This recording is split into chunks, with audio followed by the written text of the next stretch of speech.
with this matchup, we'll have to see two teams desperate, fighting for a win. That usually makes for good action here this afternoon. Quincy in the all-white, kicking from left to right.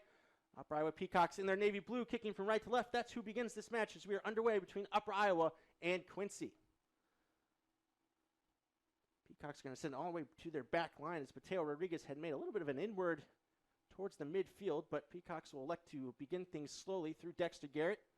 He sends it out wide to Floridian Dyke.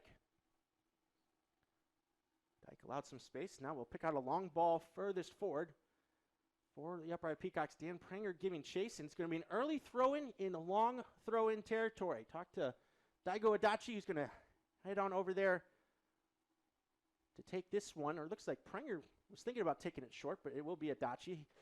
Talked to me about working on his technique all this past summer, and has turned it into quite a weapon for the Peacocks. Obviously has a lot to aim for in the box, especially with the 6'7" Dyke.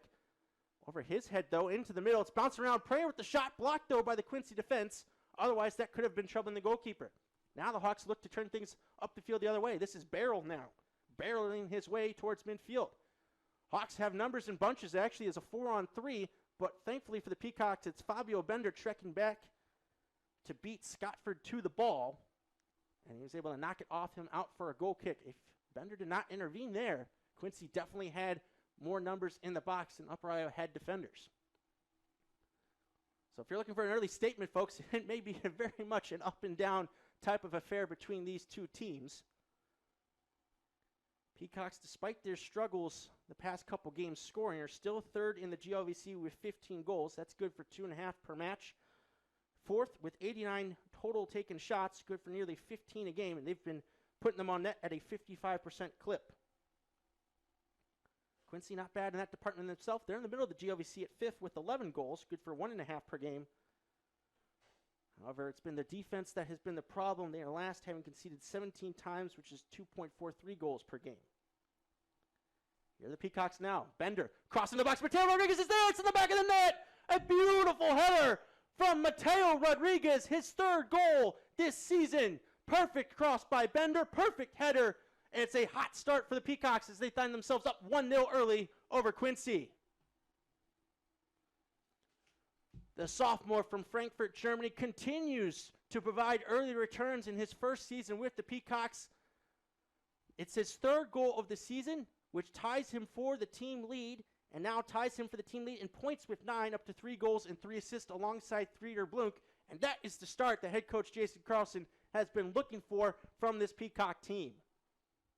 Rodriguez couldn't get past one challenge. Now Emig able to take the ball back. This is Barrel now trying to get in the end of that ball, but Pranger trekking back does well, and that has been knocked off last of Barrel and out for an Upper Iowa throw-in. Dan Pranger didn't start the year in amongst the starters, but has garnered a couple of opportunities here late. Made his first start on Friday versus Illinois Springfield. Has appeared in 6 matches total, but here today making his second start of the season. He was a regular last year, made 14 starts in 17 games, did the junior from LaPorte City, Iowa. Joined by his brother John on the team this year here in Fayette.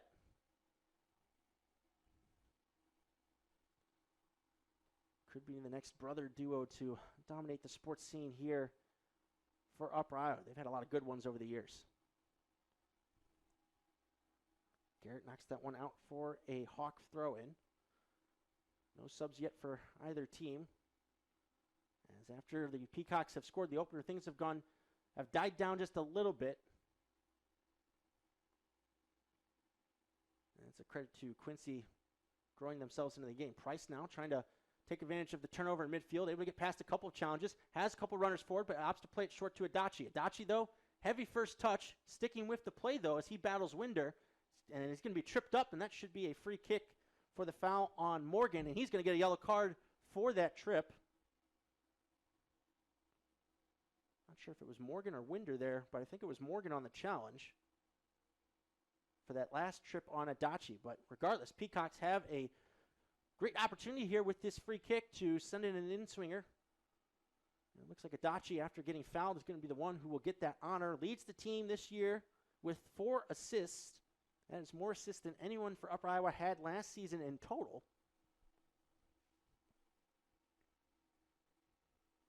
Could he make it 5 here? Hand goes up. Ball goes into the box. Plenty to aim for. Header towards net. Back of the net. Guess who? Florian Dyke. His second as a member of Upper Iowa. Another glancing header. Peacocks take advantage of a set piece gifted to them by the foul. Now find themselves up 2-0 on the scoreboard here at Harms Eyeshide.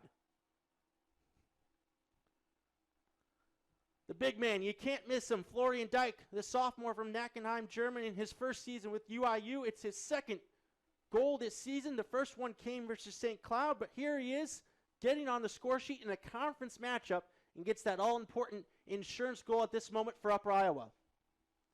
Let's take a look at the replay there on the goal. A beautiful setup by Adachi, his 5th assist of the season.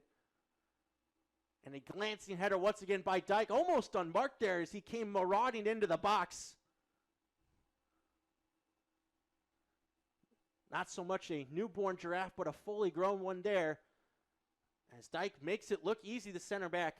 And now it's 2-0 in favor of Upper Iowa, and the Peacocks are hunting for more here. Carney able to slide this one to Bender. Going to slow things up as more Hawks get back in defense. Adachi, though, puts on the brakes. Now across to the back post and nearly was able to set up Blunk there for a possible look at a third goal. But it sails away and out of bounds for a throw-in. Time winding down here for halftime. Peacocks, I think, will be just fine to let the time wind out before taking a whack really at this free kick. Gonzalez Hayes will send it forward, but that is going to do it here. Well, Upper Iowa, after a couple of tough run-ins here to begin things in the GLVC, after what was a great start here at home at Harms Eyeshide Stadium to start the season, after a tough match on Friday, we are back to our regularly scheduled programming with goals, goals, and goals. 3 of them from 3 different players here in the first half for Upper Iowa have staked the Peacocks to a 3-0 lead here at halftime over the visitors from Quincy.